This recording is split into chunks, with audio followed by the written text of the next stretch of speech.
सध्या चीनमध्ये HMPV साथीचा उद्रेक झाल्याच्या बातम्या येत आहेत.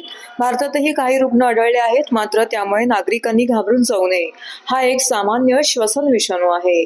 तो श्वसन मार्गाच्या वरील भागातील संसर्गास कारणीभूत ठरतो. हा एक हंगामी आजार असून तो सामान्यतः फ्ल्यूप्रमाणेच हिवाळा आणि उन्हाळ्याच्या सुरुवातीला उद्भवतो. या व्हायरसच्या अनुषंगाने ठाणे महानगरपालिका आयुक्त सौरभ राव यांनी महापालिकेच्या आरोग्य विभागाला सतर्क राहण्याचे निर्देश दिले आहेत. खबरदारीचा एक भाग म्हणून नागरिकांना श्वसनाच्या संसर्गापासून बचाव करण्यासाठी काय करावे आणि काय करू नये या संदर्भातील सूचनांचे पालन करण्याचे आवाहन आरोग्य विभागाकडून करण्यात आलं आहे.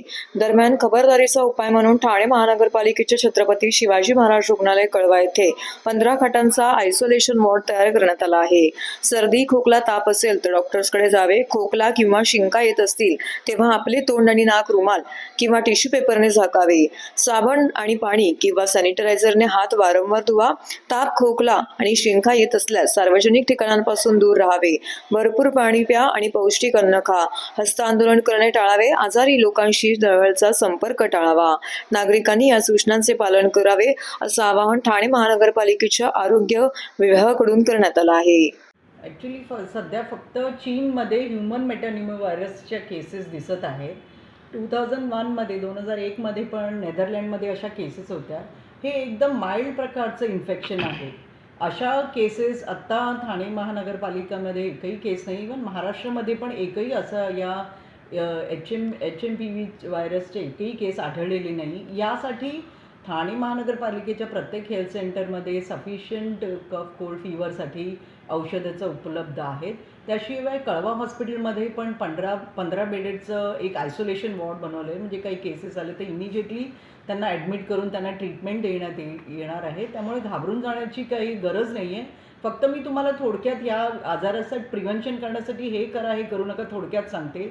असं काही सर्दी, खोकला, ताप असेल तर जवळच्या आरोग्य केंद्रामध्ये किंवा कुठल्याही डॉक्टर्सकडे जाऊन ट्रीटमेंट घ्यावी.